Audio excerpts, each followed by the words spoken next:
Amazing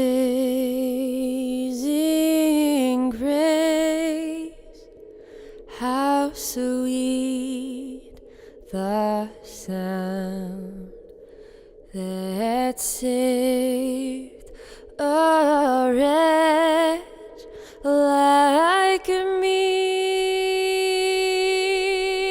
I once was lost, but now I'm found. Was blind, but now I see.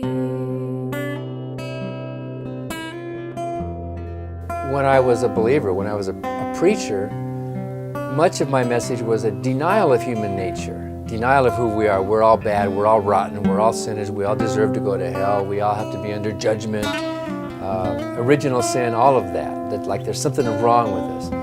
As an atheist, we don't buy into that paradigm. Instead of original sin, we think about original good.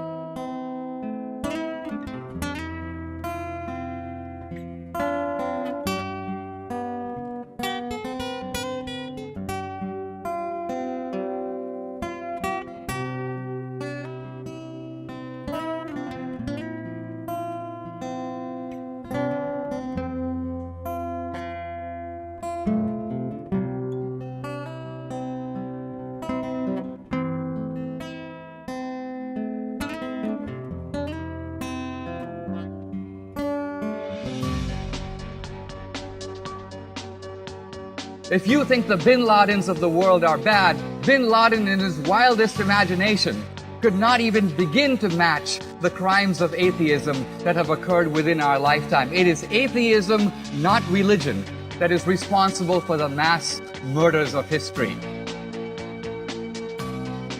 If you look at some of the people who are atheists, they're all miserable looking because they don't have any faith in anything. Atheists don't like our happiness. They don't want you to be happy. They want you to be miserable. They're miserable, so they want you to be miserable. So they want to steal your holiday away from you. There's a lot of reasons why Christians or Jews might not want to hire an atheist. In fact, it's in the New Testament. It says things such as avoid them, disassociate with them in Romans, Thessalonians, Corinthians.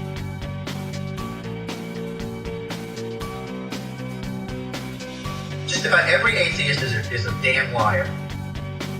You know you are. And you're evil, you're wicked, you're vile.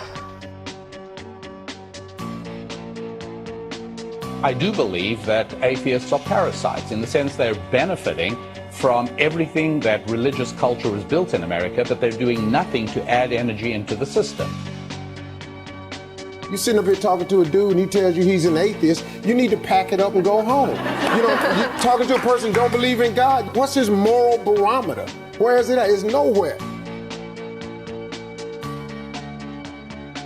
She said, "Stupid atheists, I hope God kills them all," followed by, "I love Jesus and the cross, and if you don't, I hope somebody rapes you." Those who would want to take God out of our society, out of our culture, which will lead to ruin, as history has proven.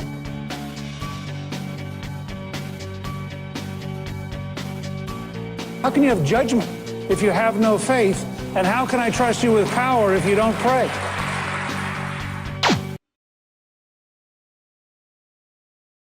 In all cases, the killers are eating the flesh of the people they murder.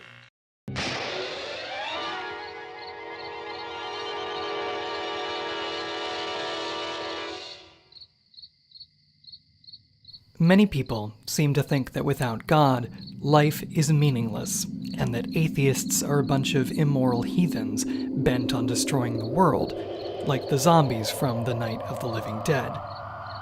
It's amazing how widespread these views are. According to recent polling data, atheists are one of the most distrusted groups in America. A few years back, I took a road trip with my brother across the US. On our way, we stopped at White Sands National Monument in New Mexico. Here, intentionless winds sculpt dunes of snow-like sand to create a landscape of unique starkness and power. On one of the dunes, a tourist had written the word Jesus in 6-foot-high letters, as if signing that name to a small corner of this vast artwork. Personally, I thought the dune would have looked much better without Jesus, and no doubt the wind took care of that within a few days. But it inspired me to show what the world looks like without God, that the painting need not have a painter to be incredible. I wanted to talk to atheists from a variety of backgrounds, and hopefully help others see when you strip away the supernatural, or anyone pulling the strings from above, it really does change how you see your life and those around you. And no, it doesn't lead to zombies.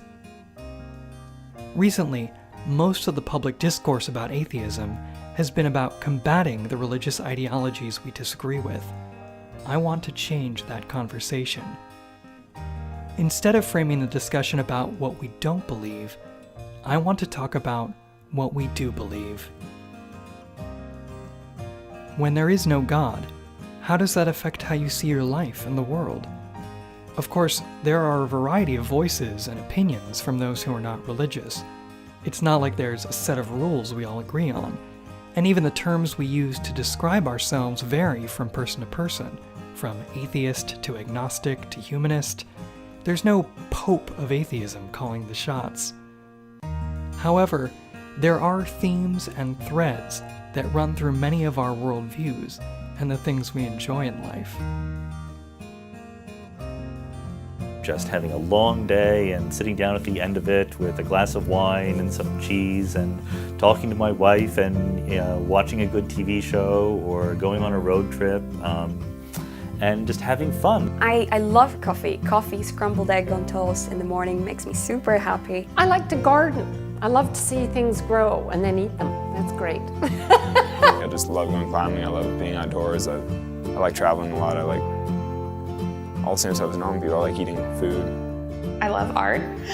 Not a shock. I study it. I went back to school for it. I might do it again. I work in a museum. When I'm not working 5 days a week in a museum, I'm frequently going to other museums. Watching a sunset from an airplane, landing in Addis Ababa, Ethiopia with a sunrise, flying over the Sudan and seeing the light reflect off of the Nile. I don't drink, I don't smoke, I don't, my biggest vice is Coca-Cola.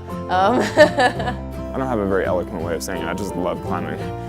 I love telling stories. I love actors. I love improvisation. I love fantasy. I love to play music and listen to music. I love to hang out with friends and to go see movies, enjoy art. There's nothing I could say that hasn't been said a million times. I like to raft on rivers. I like to kayak. To be at the helm of a sailboat that has sailed through the night. Managing 25 years of marriage to one woman is, incredibly fucking difficult and immensely rewarding. And the dog. My dog. And then there's my dogs. Then there's the dogs. Yes, we love our dogs. On my journey, I set out to meet people from a variety of religious backgrounds and experiences. How did they become who they are today?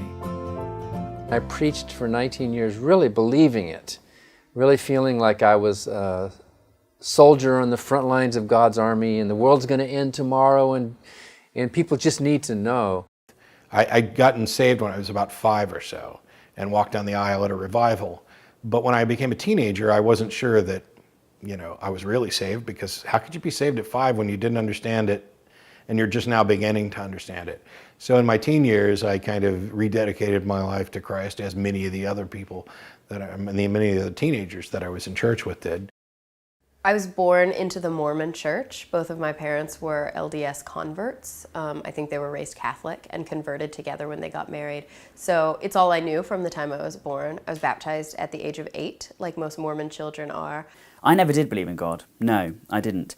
And I think that's increasingly true of large numbers of people, at least in Britain. More and more non-religious people in Britain, more and more humanists, are humanists because they always were, rather than because they ever turned away from any sort of religion. I was brought up in an entirely non-religious household. There was no mention of deities. Never went to church together as a family. And when I first encountered religion at school, I have to say, I found it very, very surprising.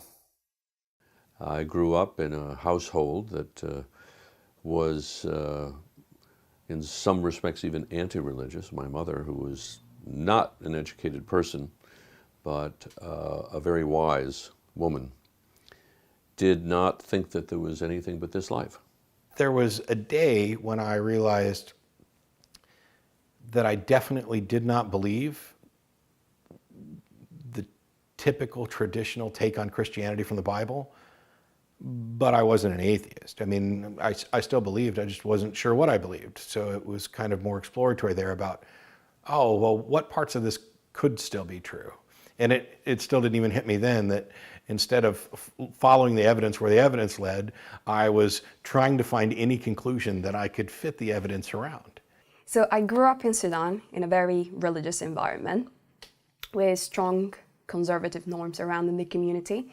My parents were quite open and liberal Muslims, so they did encourage the culture of thinking and questioning in home.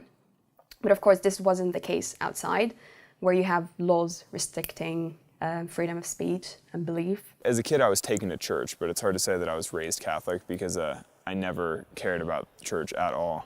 And my sister and I were both in CCD, like in Catholic school or whatever, until, I don't know until what age, but to get your confirmation, you have to like voluntarily agree to it, and my older sister refused. And so she got like talked to by the nuns and told she was going to hell and all that kind of stuff, and she like didn't really care.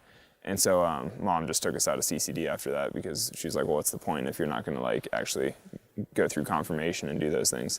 And then by the time we were like 12 or 13, we just stopped going to church at all because mom was just sick of like the epic arguments every weekend trying to like drag us out of the house.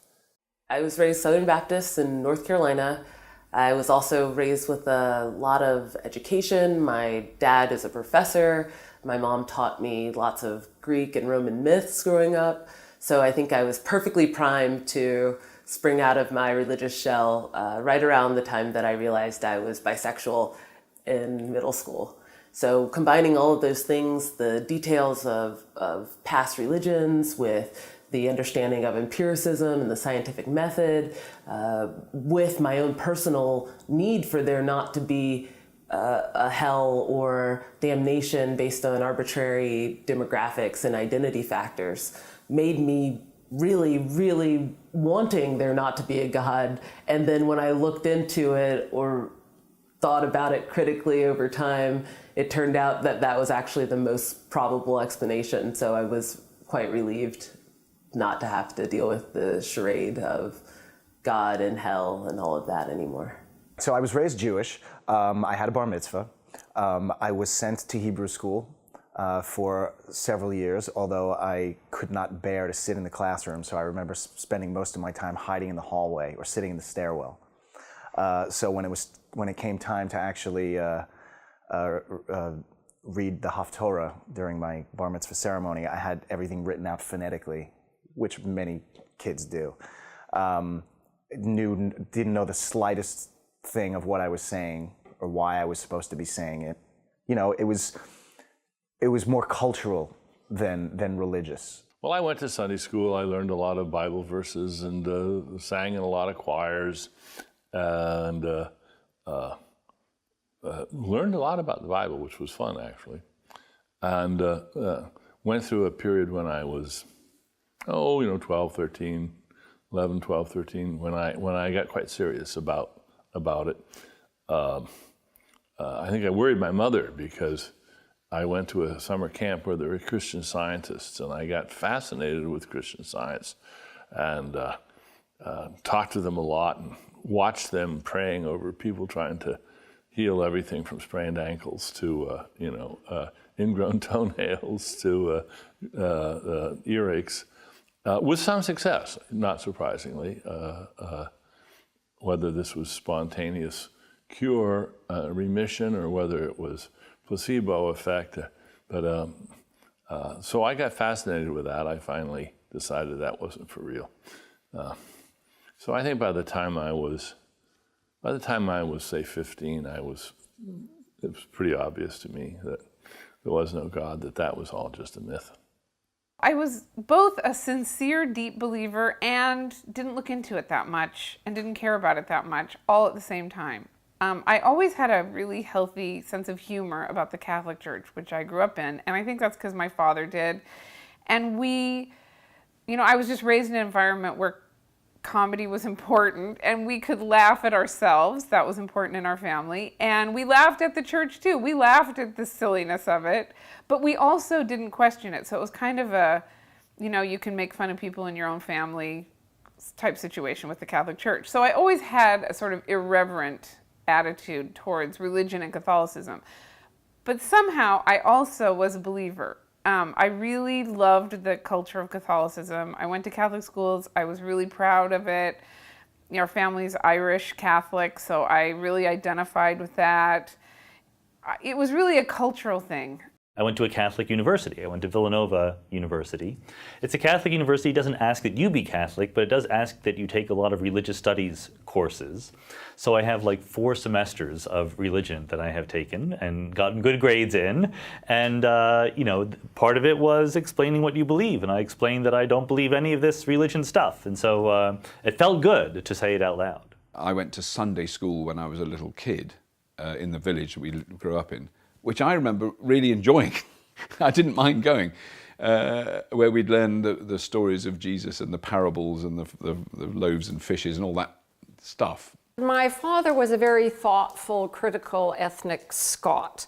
So when I would come home from Sunday school and ask about things like, well, how could angels actually fly? And why don't I ever see any? And so forth. He would give me very honest answers. And so when you're a child and you're getting these honest answers from home, it doesn't really help to build this sort of grand edifice of religious belief. I was a Christian and I was hardcore, believed, if anybody had any reason to want to believe there's a God, all that stress was just gone the minute I said, I believe. It's like now I don't have to worry about hell anymore. And believe me, nothing was going to put me back into that stress. People will describe feeling close to God or feeling compelled to pray or, like they've witnessed things in their lives that just make it super present for them. And I never had that as a kid. I never really had that growing up. I think any more than any child wants to believe in things that are bigger than them and that are magical. So for me, it never felt like a huge loss. I didn't really wrestle with any sort of spiritual crisis or existential crisis. I started really struggling with questions about belief when I was about 12, 13. And by the time I was 14, I realized that I just couldn't do this to myself anymore. Going to church every Sunday, going to youth group every Wednesday, going to this intensive seminary every morning just really felt like I was lying to myself. And so I had a conversation with my father and told him, I don't believe I have these questions. And I just never felt like anybody that I tried to talk to about them respected my questions. Instead, it was a lot of, just pray harder.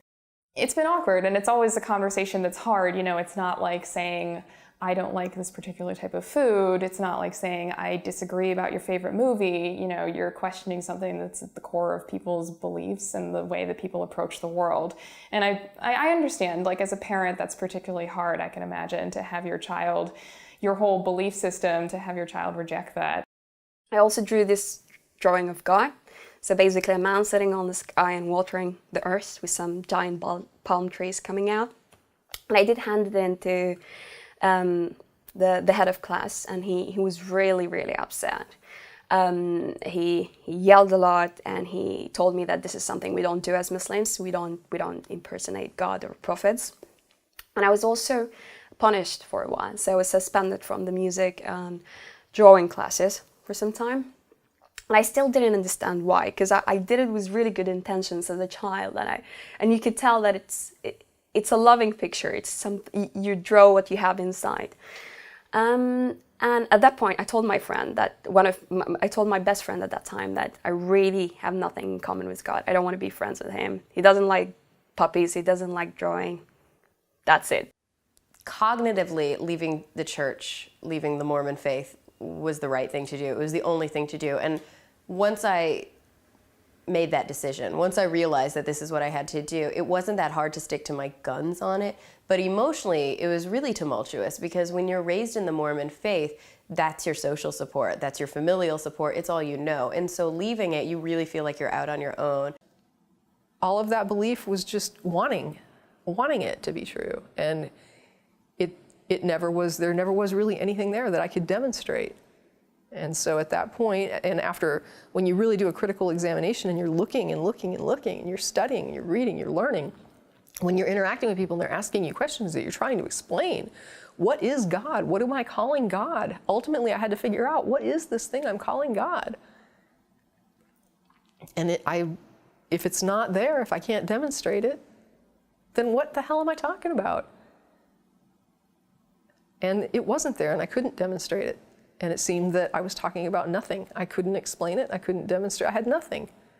I mean, I'm open to it. Like, I mean, if God himself came down and told me something, you know, I'd be like, well, fair enough.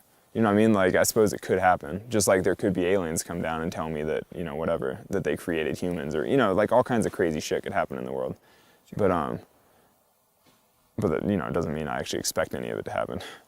I've described it before as when you see a movie that has a surprise ending and you didn't see it coming. So you watch the whole film and you've got these ideas about what might be going on, and then something happens at the end and you're like, oh my gosh, no, that person wasn't the killer, because weren't they at the party when no, wait, maybe they weren't. Oh, I have to go back and watch that. I have to go back and look at that. And when you start thinking that there isn't a God, you start thinking to yourself, what was all that? Wait, what about the time when, you know, this, or the time when that? And you start looking at it and you're like, oh, you know what? There really wasn't a God there.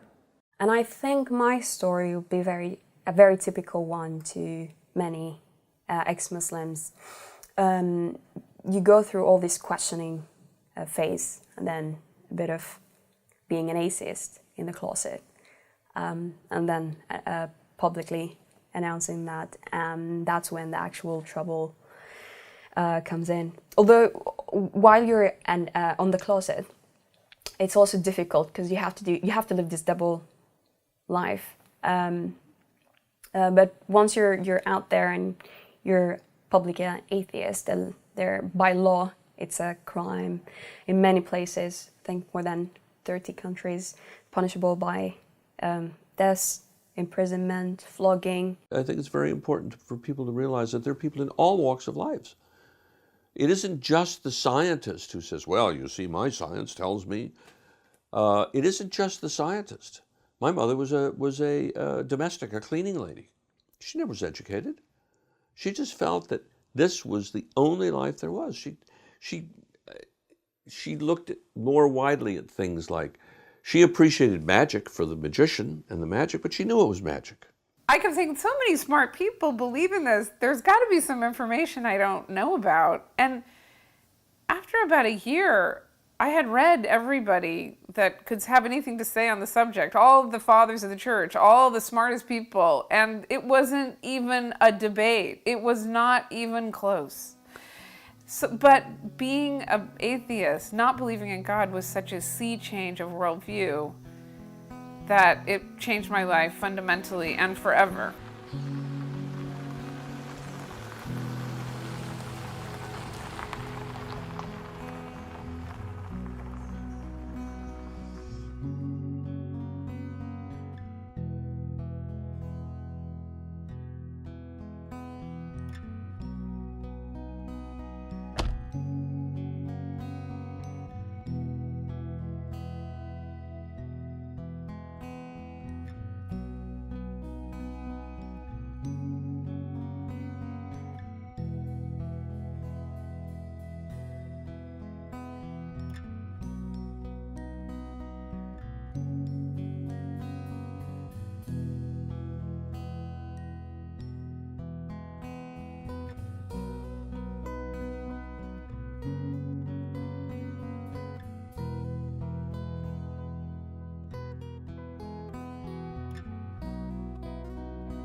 I didn't grow up religious.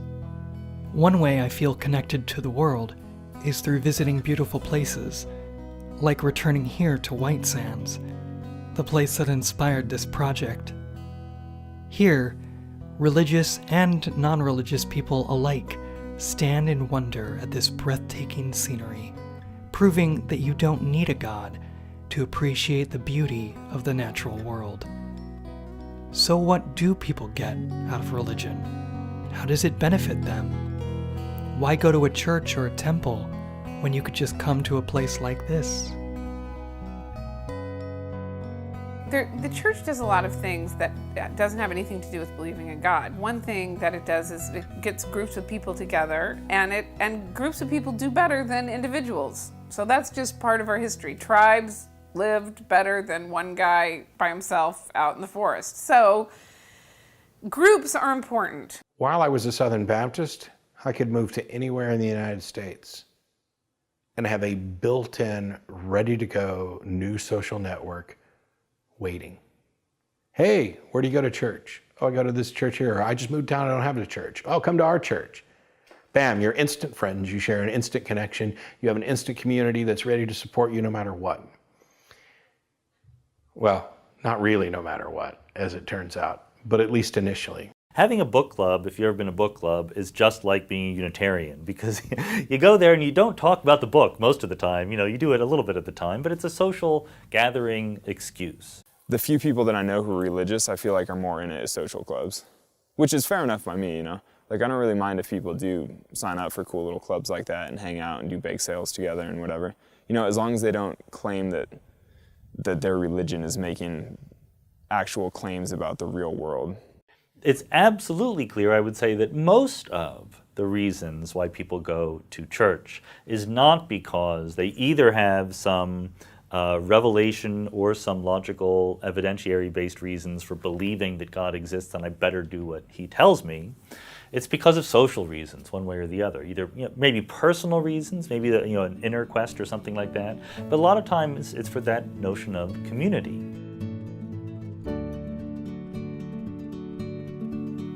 One of my favorite films is the 1946 classic It's a Wonderful Life. In it, Jimmy Stewart plays George Bailey, a desperate man at the end of his rope, on the brink of suicide, who is shown through the guidance of Clarence, an angel, how he's affected the lives of those around him. Why'd you want to save me? That's what I was sent down for. I'm your guardian angel. I wouldn't be a bit surprised. Clarence shows him a world without George Bailey, how the lives of others would have played out if he had not existed, thus showing him the positive effect he has had on the world. It's because you were not born. Well, if I wasn't born, who am I? You're nobody. You have no identity. Oh, what do you mean, no identity? My name's George Bailey. There is no George Bailey. Although Clarence is an angel, the thing that really saves George isn't supernatural at all.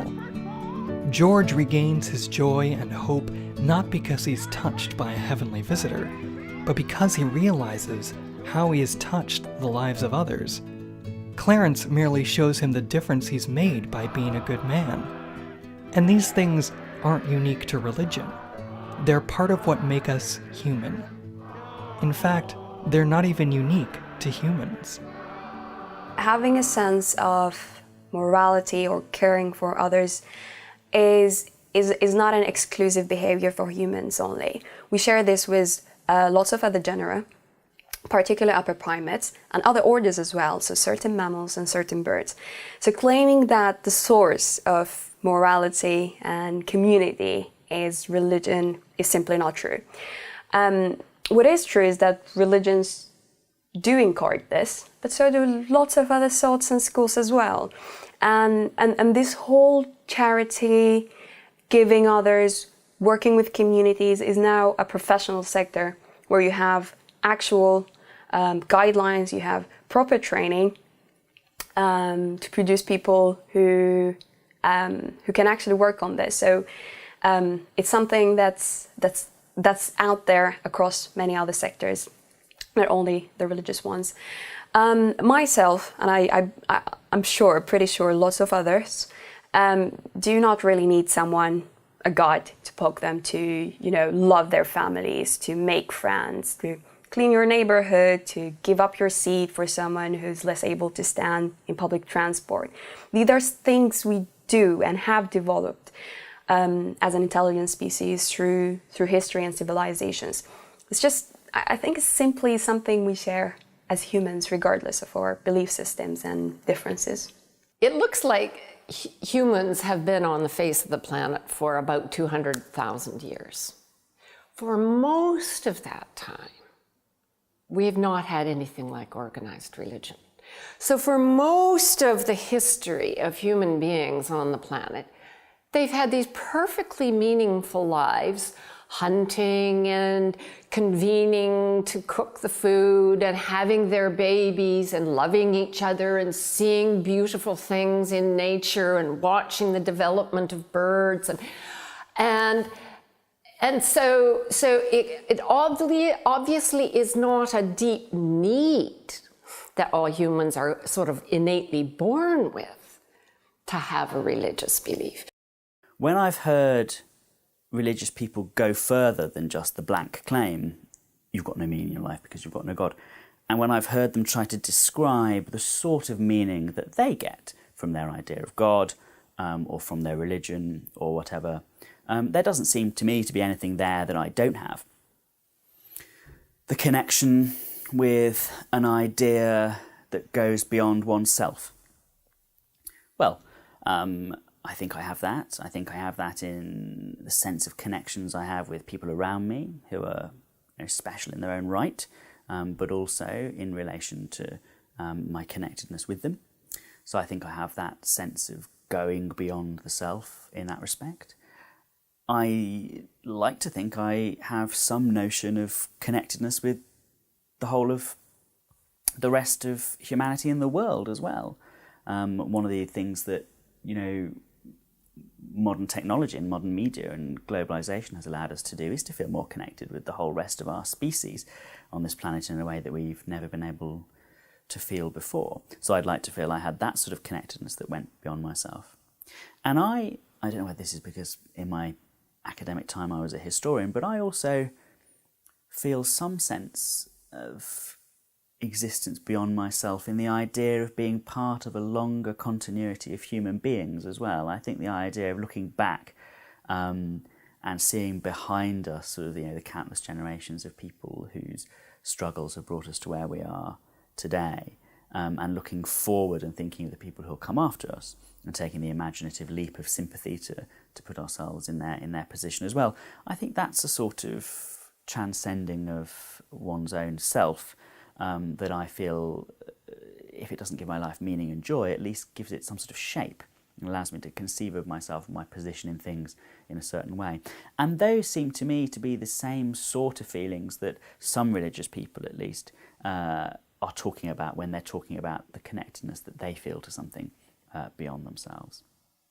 And I know I said that I wasn't going to make the claim that that would be better than people who believed in God, but I think probably one small part of me does believe that that's actually a better way of conceiving of being beyond yourself than simply conceiving of a God. The first reason is obviously that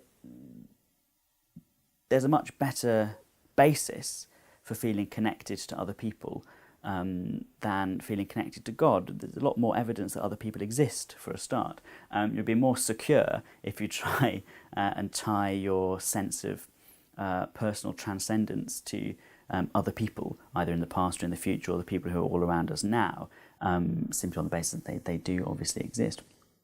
We should reclaim some of the things that are actually, in a secular sense, spiritual, and which are also community things. Going to a football match, having dinner with friends, going for a walk with a friend, chatting on the telephone, these are community activities. And if we see them as such, if we're mindful about them as such, then we recognize that they are expressions of our essential sociality. Human beings are essentially social creatures, and we certainly need our groups, our families, our tribes, our nations. We need to belong, and we need to feel that that connection is a productive one, that we're doing something for others, and that we can rely on them when we have need for consolation or friendship or help. But also we should recognize things like a walk in the park or listening to music, going to an art gallery, but most especially things like going for a drink or having dinner with friends, as what in the religious tradition would be called spiritual exercises. These are things that really do refresh us, and they make us feel that sense of connection which is so important to us. Community isn't based on religion or non-religion. Community is a human need. And so we want to set up communities that are full of people who want to make the world a better place, who find comfort in speaking and interacting with each other, but don't believe in God anymore. A lot of people used to believe in God and used to go to church and used to get a lot of comfort out of those interactions, even without taking the religious part into consideration. So we want to recreate community without needing that supernatural element. And we think that that's a human thing and not a religious thing. I used, of course, to teach introductory philosophy to undergraduates, both at UC San Diego, but also in Manitoba. And often, of course, the issue of religion very naturally would come up. And in the kind of social times, and I'd go for coffee with the students and things afterwards, they'd say, well, but, what do you do about Christmas? And it was a very reasonable question. And so I sort of began to explain to them, well, we really think of it as originally a kind of pagan holiday, which is sort of the celebration of winter solstice, where, the days are as short as they're going to get and the photo period is going to lengthen. And there's all kinds of rituals associated with it being winter solstice. And we just partake of any rituals that happen to please us and that we feel comfortable with. Do the kids hang up stockings? Of course. And so do the dogs. And do we leave out cookies for Santa Claus? Well, but of course. And so it doesn't have to be taken to be too heavy and serious, and it can still be fun and playful and joyful, while at the same time, you're not buying into it wholeheartedly. I mean, in the way that, when you play Monopoly, you take it all very seriously, and you really want all those houses, and then you really want to get those hotels, and you really want to be the monopolist that wins it all and all that sort of stuff. But it's only play money. Well, in something like that, I think that you can partake of various religious rituals without believing in the metaphysics or the mysticism or the stuff that goes on behind it all. In 2011, I walked the Camino de Santiago in northern Spain, which, for anyone who doesn't know, is a medieval pilgrimage alongside the route to Rome, alongside the route to Jerusalem, one of the most important pilgrimages in the history of Christianity. You walk this route, starts in France, goes through northern Spain, and the goal is the city of Santiago de Compostela, which houses the cathedral where the relics of St. James the Greater are buried. And it's this route that's evolved over hundreds and hundreds of years. It's developed its own traditions and culture. And rather than just being, like a hike by oneself through the mountains or through the wilderness, you really are kind of forced to engage with the local culture on a really phenomenal way. Even if you don't see anybody on the trail during the day, you're interacting with everyone in the towns, you're staying in the local hostels and refugios, you're dining on local cuisine, you're picking up parts of the language, and so it is kind of this immersive, total experience. And for me, that was what was really significant about it. I didn't have to approach every religious site with an eye to its religious significance, although obviously I'm familiar with the history. You can appreciate this route and how it's developed and the people that have developed around it and because of it, and all of the cultural aspects without necessarily needing to be a Christian. Other people who went with me in the class came to it from varying religious perspectives. I obviously approached it as an agnostic/atheist, but I don't think that cheapened my experience at all. You can walk the route and you can go day to day and think about the history and the culture and really experience how small you are in the world. Everything now is very globalized, very connected, and particularly for me, because we lived in many countries, I have friends all over the place. The world feels very small. I can call anybody and be instantly connected. So to take a step back and be able to walk and realize that this route, this journey that's taking so much effort and several weeks, when you could hop in a car and be there in a couple of hours, really puts things in perspective and gives you a sense of your place in the world. And I don't think that's something that you necessarily have to be of a religious background to appreciate. That's something that's very universally human. Despite not believing in God or any supernatural elements of religious belief, we can still appreciate the historical and cultural significance rituals have had in the world and continue to have on others. We can appreciate these cultural aspects without letting them get in the way of seeing the world for how it really is, which is important. In what I do for a living, I think about where the universe came from, what it's made out of, the fundamental laws of physics, and none of this will lead to any tangible improvement in anybody's life. It's not going to lead to curing malaria or building a better iPhone or anything like that. So the best thing that we have to offer, the one thing that we fundamental physicists can actually give to the world that is important for their day-to-day lives, is the correct understanding of the fundamental nature of reality and the fact that God is not a part of it, the fact that it is fundamentally natural. For me, there's never been any appeal to spirituality at all, really. I mean, no matter how much beautiful nature I see, no matter how many amazing places and people and, all that, I still just see it all as part of like a natural, the natural world, whatever. I mean, I do often think like what an amazing world I live in, like seeing like glaciers on Kilimanjaro or something, just like this crazy, beautiful view. But to me that doesn't mean anything more than just the fact that we live in a beautiful world. I don't need spiritualism or God or anything to explain that. I'm just like, wow, what a great place we live in. Understanding something doesn't render it illusory, right? Understanding that the light that is reflected from a rose is red for certain combinations of physics and chemistry reasons doesn't make the rose less pretty. Understanding that emotions come from certain neurochemical signals in the brain doesn't make the emotions less powerful. There are different ways of talking about the world, and every one of those ways can have its own validity. Talking about the world in terms of human beings with their desires and aspirations and emotions is one very valid way of talking about the world.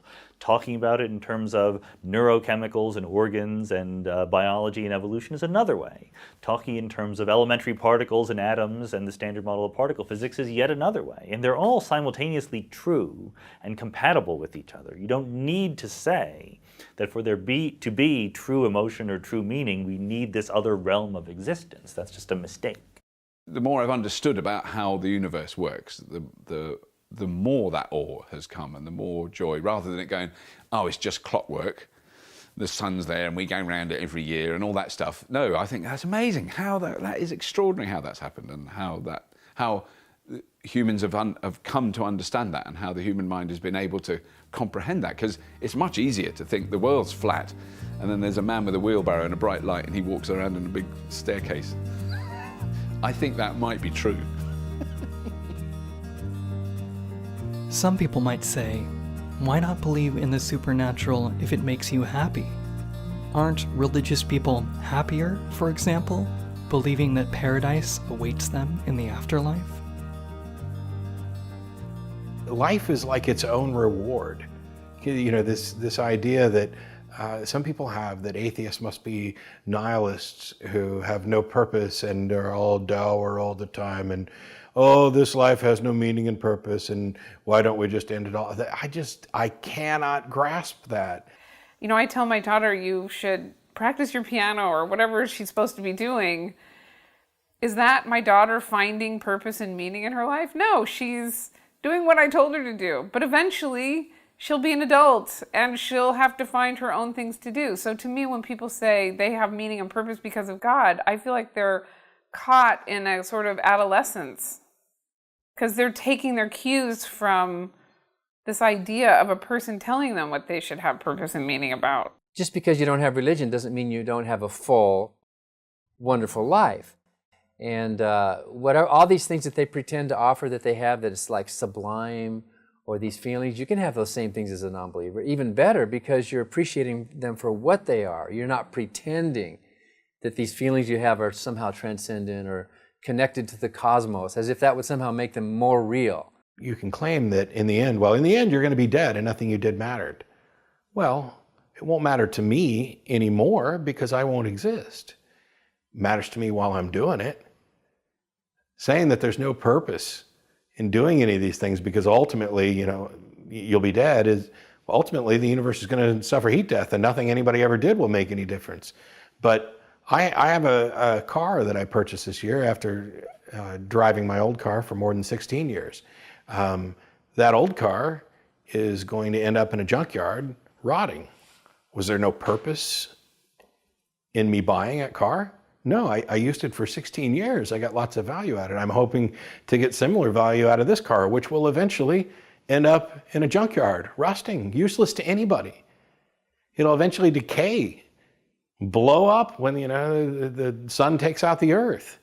But that doesn't mean that I don't have a nice car right now that actually is beneficial to me and to other people. For a life to be meaningful, it's enough that each day has its meaningful parts. It doesn't mean that life as a whole has to have meaning. And the meaningfulness of one's life, of course, changes through time as you develop and grow and mature and age. Once you realize that life doesn't go on after you die, that there isn't any purpose given to our lives from outside, then there's very few people, there's some, but very, very few, who those realizations truly send into despair.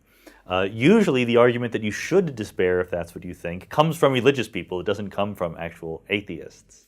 What the atheists and I would say is that what you realize is that meaning and purpose and joy come from inside you. They don't come from outside.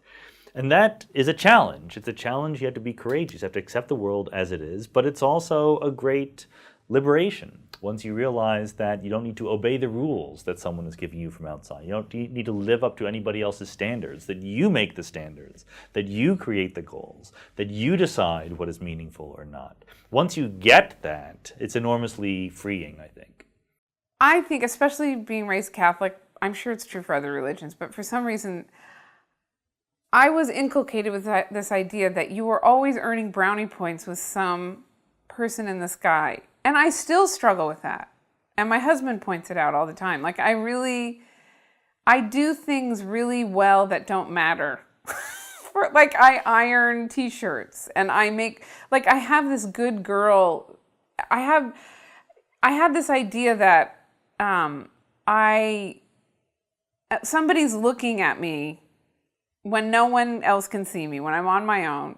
And it matters that I'm good and do the best I can. And I'm still getting that out of me. I'm still learning to only be good when people are watching me. No, but that plays into it because I think I had this idea that this makes me, like to even say this makes me sound like an insane person to myself, like that I was going to go meet God and he was going to say, you tried so hard. You worked so hard. But I did have that idea. And then, so I let go of that idea. So then no one's seeing how hard you work. No one's seeing how hard you tried. It doesn't matter. It just matters if it affects something. Like results are more important than effort. Like I'm like that. I guess that's one of the interesting things. A for effort really doesn't mean anything. It's really what you get done. What did you really accomplish? What did you really affect? And that has changed my life. Like I've spent less time just trying to be good for no reason and more time trying to do things that make a difference. And that is still playing out and gets into very subtle and complicated things. Like even giving to charity or like everything. Like what are you doing that really makes an impact? And I think before it was how good of a person you were inside. That only you and God knew about. That was more important. And now I think that's just bullshit. Most religions, I would say all religions, tell you to be a good person, and that will make you happy. But that's not the case. And they don't tell you how to be happy, they just tell you how to act. They give you a set of rules and say, follow these rules, this is how you're supposed to behave. But that doesn't make a person live a happy life. I certainly feel more liberated. There's no more these sort of rules, constraints, restrictions on thinking, on questioning, on disagreeing, on criticizing any thought I feel like criticizing or disagreeing with.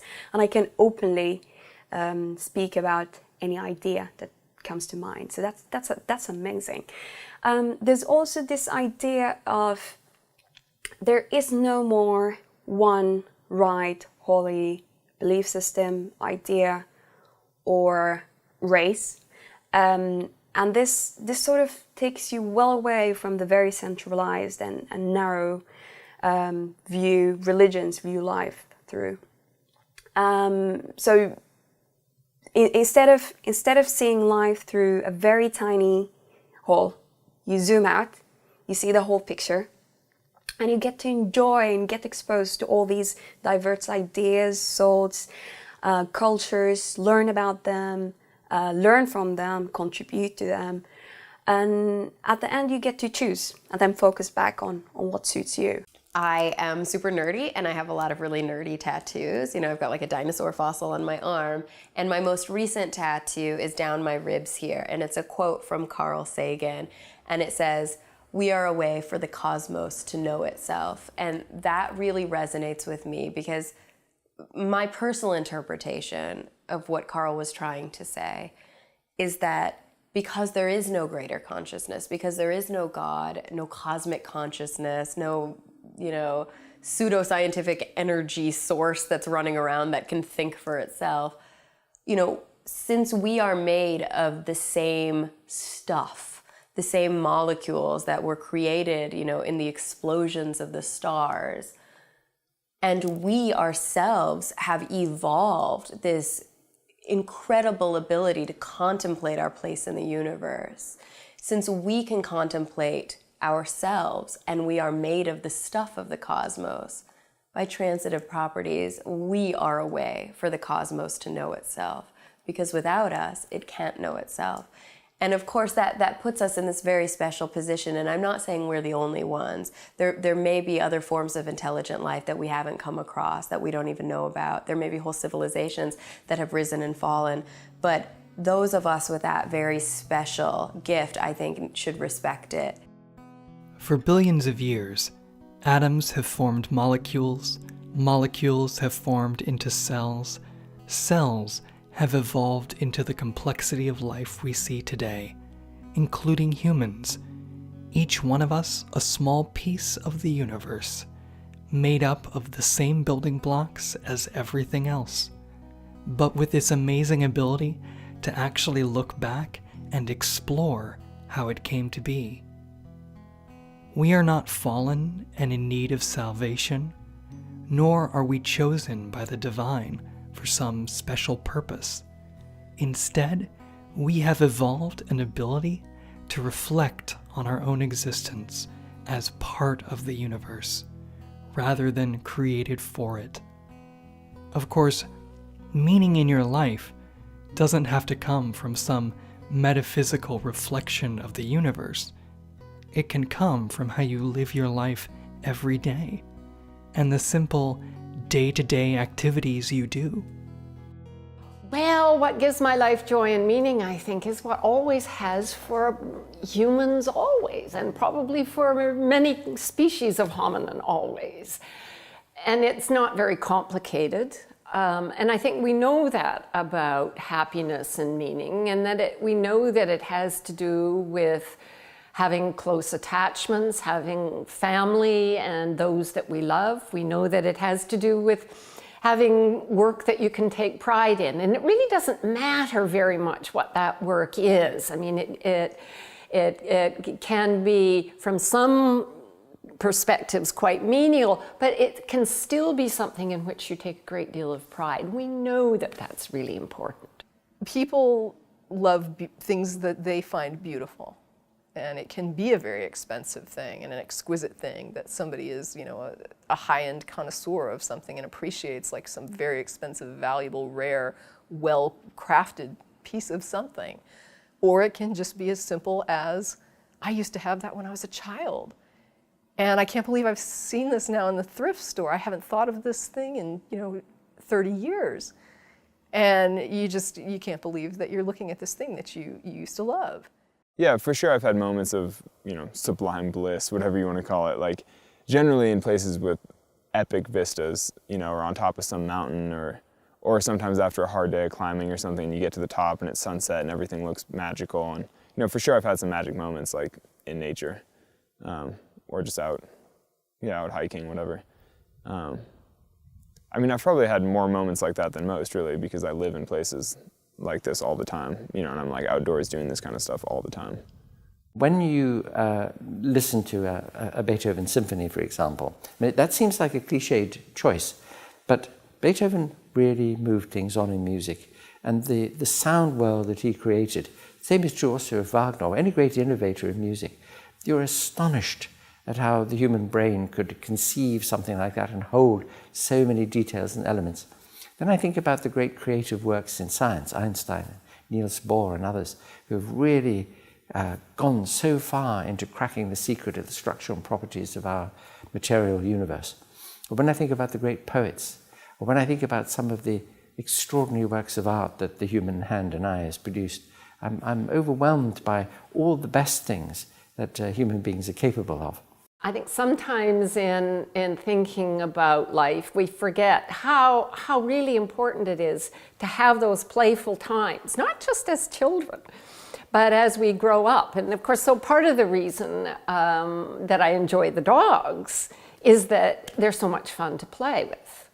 And I think Paul and I have always had that aspect to our relationship as well, you know, that we play jokes on one another, or we laugh at one another, or we find ways of making fun of one another. And it's just, it adds that lightness to life. I was there in Geneva when they announced the Higgs boson was discovered. And there's this little plot with just some dots on it. And if you didn't know what it was doing, you wouldn't really know what it meant. There's a little bump. And they even draw a line, because you wouldn't be able to notice the bump if they didn't draw the line where it was.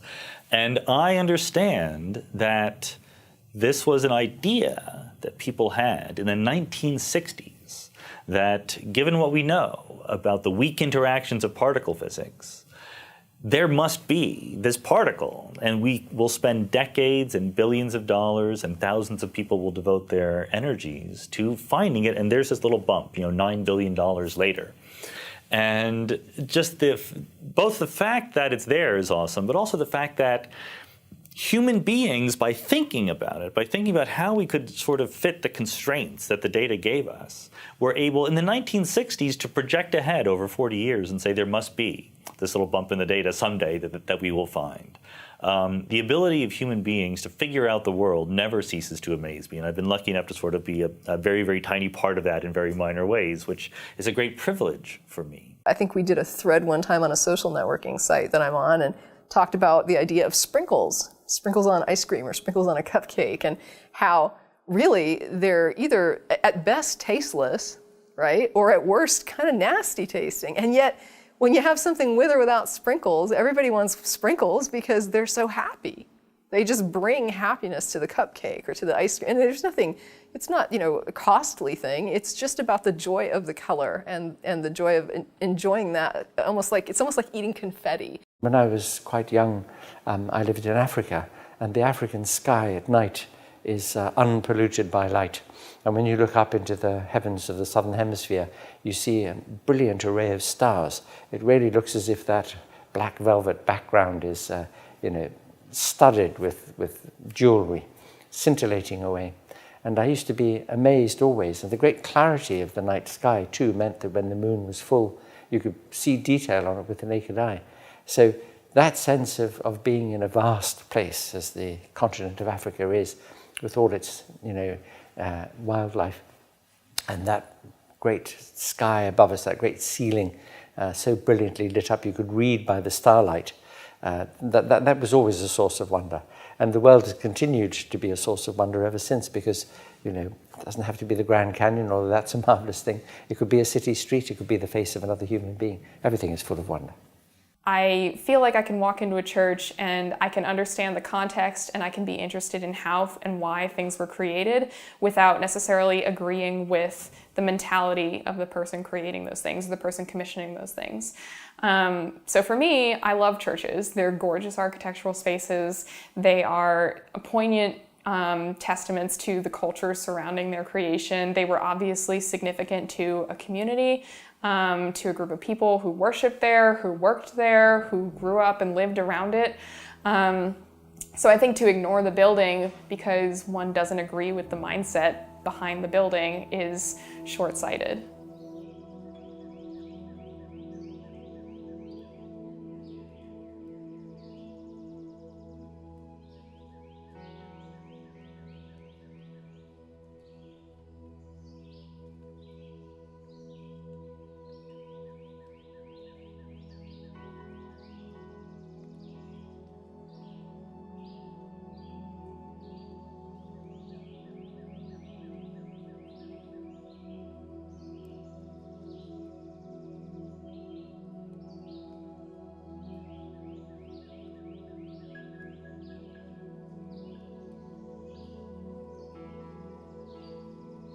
In Edinburgh, Scotland, on a small hill above St. Margaret's Loch, stands the ruins of St. Anthony's Chapel.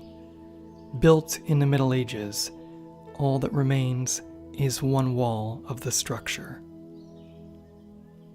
I thought of all the people who must have come here to pray or find solace in an often cruel and mysterious world. While we have improved greatly since those times, many of the same problems still plague our minds and our hearts even now. At these ruins, or places like them, I see not only the vestigial remains of a piece of our history, but a reminder of the often desperate human condition and the places we create to try to impose some kind of order on a seemingly chaotic and uncaring universe.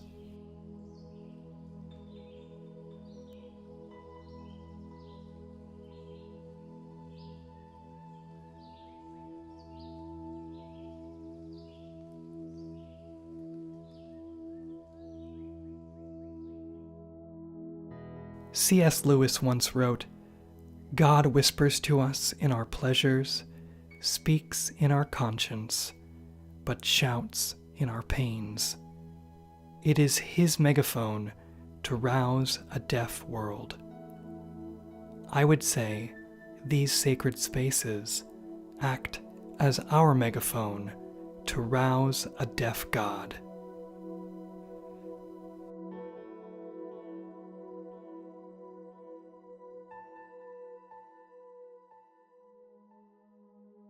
I have been just incredibly lucky all my life. Things have gone very well, and I've had a very gratifying life, a series of things that have worked out well.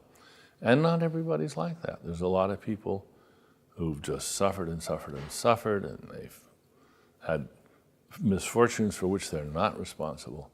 And for people like that, I recognize it may be very hard for them to even conceive of their lives the way I can conceive of mine.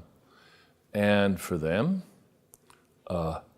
it's very understandable that religion provides not just a valuable source of comfort, but almost a necessity. What do we do about them? Well, I think that's a serious problem. I think we should all care about that. I think we should try to help religions evolve into institutions that respond to that, so that when people who don't have people who love them, who don't have a community but need one, that they can find shelter and support and love in things, we might even call them churches. That's great. And I would like to see, I think we can have that without the false ideology, without the superstition. I think we can. There are examples of secular institutions that provide community, that provide friendship, that sort of take in all comers. I think taking in all comers is really important. And of course, a lot of churches won't do that. You don't have to live in a religious world to understand that not everyone has the same opportunities that we have, and that there is some personal passion that urges us to provide, give help to them. There are only about 3 to 5% of people who claim to be atheists actually say the word atheist, and that's not a large demographic by which to affect change. So we need to reach out to people of color, we need to reach out to LGBT people, we need to reach out to people fighting for immigration status and other things that are humanist causes, because as strictly atheists, we're such a small demographic. Just as religious people are proud of their religion, I think that atheists need to be vocal and proud of it as well. And so that other people of similar beliefs know that there is a community of people, of like-minded people out there, you know, and also to do those philanthropic-based activities in the name of secularism. Largely, the work that atheists do is individual. So we can talk about Brad Pitt and Angelina Jolie and Warren Buffett and Bill Gates and how all of these people do work, substantial humanitarian work, but they don't do it under the banner of atheism. And maybe that's a discussion, maybe they should, because religious groups do their work under the banner of their particular religion, but I'm not sure if they must. If I die and then I'm suddenly standing on some clouds in front of a golden gate in St. Peter's going, you weren't very good Christian, were you? No, mate. Who'd have thought it? I would be very, very surprised and charmed. And I go, St. Peter, it's lovely. I think it's fantastic. Because I don't feel that I've lived the life of a devil and a cruel person. And I haven't hurt, I've tried. That's been my aim in life, is not to hurt other people and not to harm them and not to be cruel to them, including people who have strong religious beliefs. So I have no desire to say, look, mate, God doesn't exist, you're a deluded idiot. I look around the world and see so many wonderful things that I love and enjoy and am the beneficiary of, whether it's art or music or medicine or clothing and food and all the rest. I'd like to add a little to that. That's the way, rather than thanking God, this non-existent benefactor, the way to thank the human beings that created all this is to create a little bit more, if I can, and add to the goodness in the world.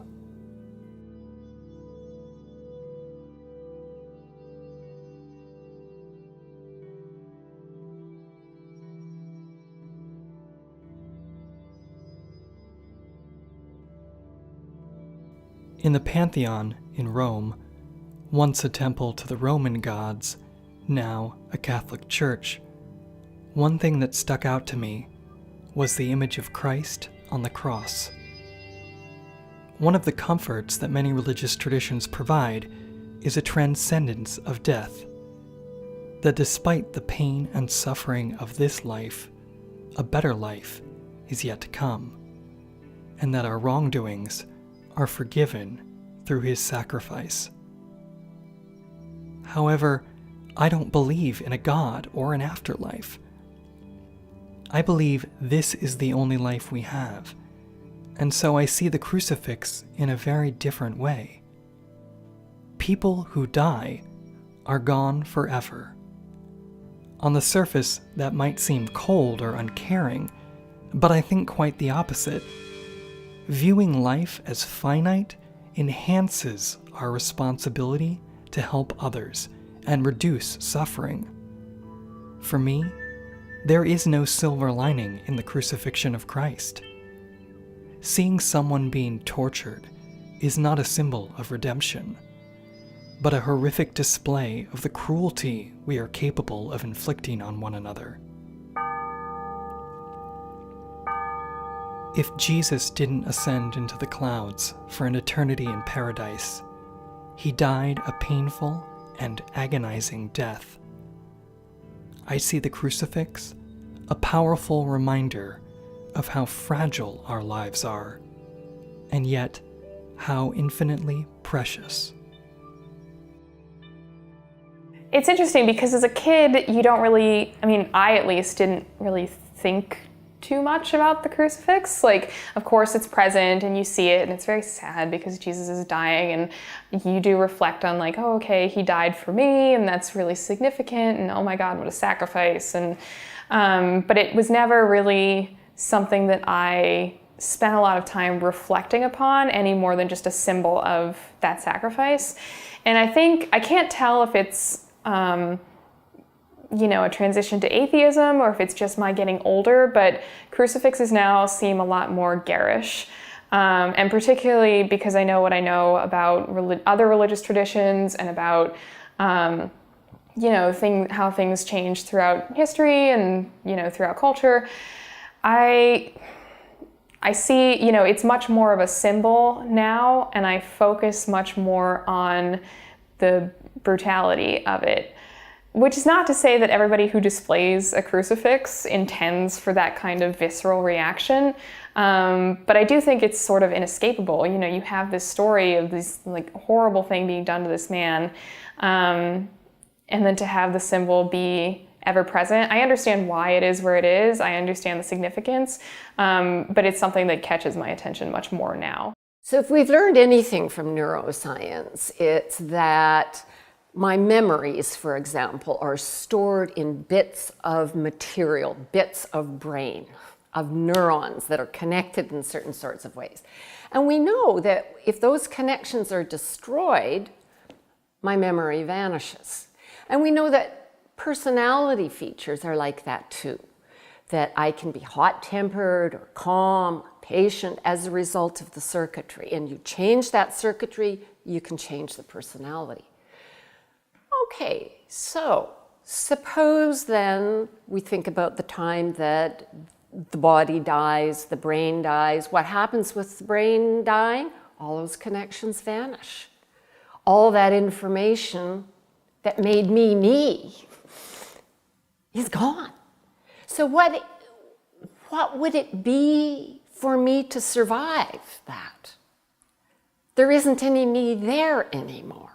I think it's very interesting that more people believe in heaven than believe in hell in the world generally, but certainly in the modern West. If we think about what life must be after death, we tend to think we're being a very happy existence, where Granny's gone, where our dogs have gone, and whatever else comforting stories we want to tell.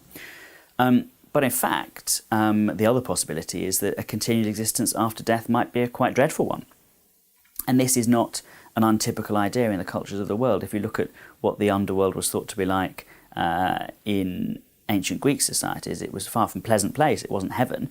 It was a place where insubstantial wraiths drifted around. The only thing they were desperate for was to be alive again. It was so awful. Before I was born, I didn't exist.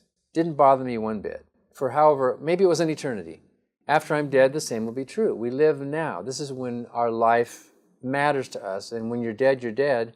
And I think most atheists feel that that enhances life. If life's eternal, then life's cheap. Life is like, it goes forever, right? The fact that it's short and brief and precious is what makes it precious. It's precious because it's short and it's brief. And we tend to give greater value to things that are rare. Things that are plentiful, we don't give as much value to. So the fact that life is rare makes it more precious. If you think of our existence as being an ongoing, infinite affair, then this life that we're living now becomes really just a brief moment in that ongoing existence. And the adoption of any goals that we might adopt in this life, the quality of any relationships that we might form in this life, the pleasure that we might feel in any of the experiences of this life, is nothing. You know, it's a dot. It's less than nothing in our ongoing existence. And I think that proposition demeans the life that we're living now to a deplorable extent. I also think it doesn't make sense of what we feel. Anyone knows, I think, that one of the most pleasurable things about pleasure is the fact that it is an event. It's a contained experience. If you were to, say that one of the things that made you happiest was eating home-baked cherry pie, it may be true, you may get great pleasure from it. But if you were condemned to eat homemade cherry pie forever, that pleasure would soon pale. It would soon, fade away to nothing. It would become nothing. It would become wallpaper. It would lose its quality. And I think pretty much all of experience is like that. Pleasure is pleasure because it has a beginning and an end to it. It's a contained thing that we experience, that we can reflect back on, look back on, of course, but which is the most important thing about it is that it's self-contained. And I think that some ongoing existence, stretching out forever, would deprive experience of its value. I really think of people like flowers in a big field of wildflowers, and they bloom and then they die. And so just that view of people makes it really poignant for me. It's actually much more profound death to me than it was before. If you really think somebody's going to die and then go off somewhere else, that's a very different point of view than if you think the universe produced this person who lived for this many years and had this many experiences, and now they're going away, and the universe is continuing on. I mean, that's just a very different view of it. And to me, it makes it very poignant and very meaningful and really emotional. Now, I'm very fond of repeating, and I repeated at every possible opportunity, what Solon, the Athenian lawgiver, said to King Croesus. He said to him, you've got to remember that a human life is less than 1,000 months long. If you do the maths, supposing you live until you're 80, what's 12 times 80? It's less than 1,000 months. And a third of them, 300 months, you're asleep. Another third of them, you're waiting in line somewhere, in Duane Reade or somewhere. So you have about 300 months to live with passion, to live with vividness, to live trying to do something, make something, trying to create some significance in your own life, in the lives of people you care about, and indeed in the world in general, if you can. And that's quite that's quite a challenge in a way, but it's a good challenge. And so it means that one must not waste time. As the cobblers used to say, work while you have light. So while you're here, while you have your 300 months, you must put all your energy into it.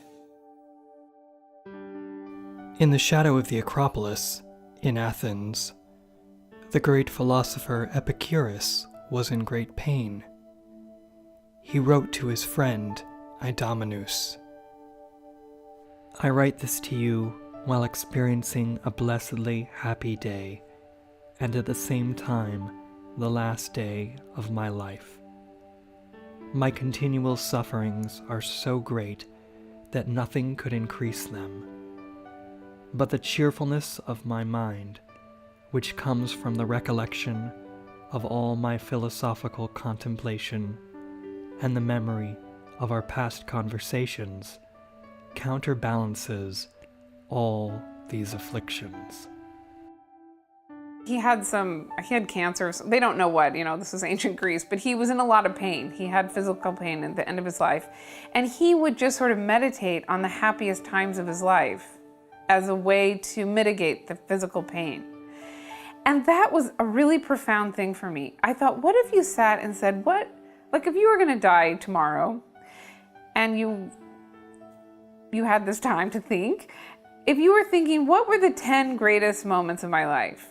Really specifically, not big things, not like I graduated from college, but that afternoon when I was, flirting with that guy, and then at the end of the afternoon, I realized he liked me too, and then that night, his foot brushed against mine, and then, whatever. Or it could be anything, or when I finally finished that project, or that party, or that sense of friends that I hung out with in college, and this one night when we all made pasta, but very specific, and really dwell on those great moments, because really that's all you have. That's all you have are these great memories. And I don't know, there's just something really deep about that. Like just dwelling on the happy memories of your life and spending time thinking about it and articulating it. So every time I get on a plane and there's lots of turbulence and you have that moment where you're like, is this where I'm gonna go? I always take the moment to, not to pray, but to think back on all of the great sunsets and sunrises and beautiful beaches and great lovers and friends and all of the memories of all the things that made that moment scary, all the things you have to live for. And I strive to always find happiness and peace in that time, to know that I'd lived the best life that I could and was kind and generous to as many people as possible, so that if it is the moment and when it is the moment, I'm okay with that, as okay as we can ever hope to be.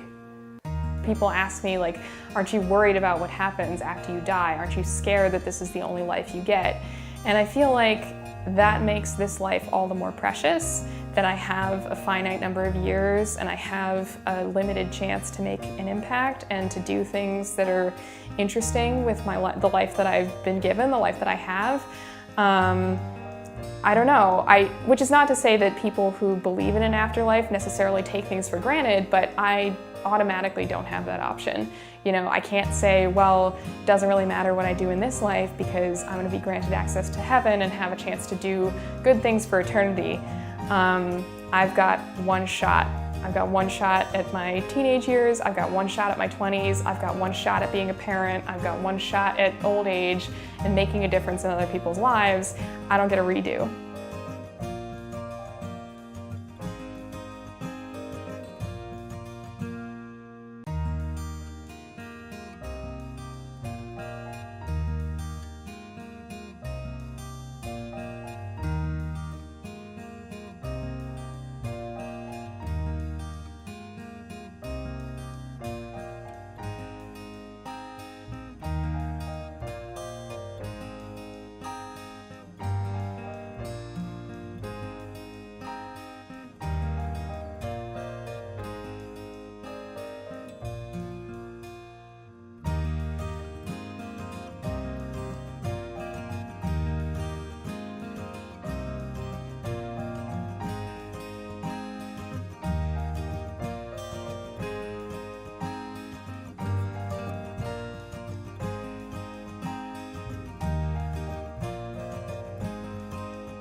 I can understand why John Newton felt so amazed. Like White Sands, or any of the locations I visited on my journey, there are incredible places in this world, and incredible people, who have reflected on life not as a gift from the divine, but as a chance to forge their own path through life and create purpose for themselves. One doesn't need to look too hard for meaning in life. It's all around us. It is amazing without the grace.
gives my life joy and meaning? I like to be endlessly interviewed by people who ask me those questions. What, did that just blow up? Yeah. Oh, wow. So every year, has the dog got something he shouldn't? That was God telling me something. How dare you blaspheme? I've lost track of the question. What was the question? That went on quite a long time, sorry. Oh, dog. So he's flapping his tail against the plant. Because I read that question this morning and I was going, what? Because there is something that does. You can edit that. You're going to be editing it. It's okay. Oh, God. See, that's another thing. All nouns have gone from my head. Nouns are gone. Nouns are gone. Can't even remember what the first question was now. If you make it through 100 with no fatalities, there's probably no God. It'll be like the really bad one, like the blooper reel. Like, oh, yeah. Only blooper. People would watch it and be like, right, she's awful. Yeah, like, she doesn't know what she's talking about at all. I mean, it'll be gone for good in another 20 minutes. And so will your patience. A lot of drama going on right now. Like, as you were coming in, I was hearing some of the most outrageous stuff I've ever heard. Okay, but that's about it. Okay. You know, an ever-present kind of thing. Shh. Do you want me to close the door because the cicadas are so loud? But do you hear them? Yeah, I do. Ambulance! Yay!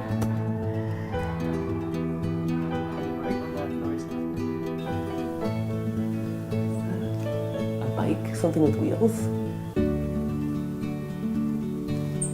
Back to your original question, which is how do I live a happy life? Or wasn't that your original question? Still in focus? Okay. They begin with the same two letters, PH, pharmacy and philosophy. God, God, God, Jesus, Jesus, you will be saved. Oh, fucking hell, I don't need saving, fuck off. Do you want to wait until he's done drinking? Can you hear it? Okay. I'm answering so many of your questions all in one go, aren't I? He's going to start making noise if you want to. Has he got something else? I think we must have filled a chip. There's a lot more to be said about it, of course, but probably we don't have time.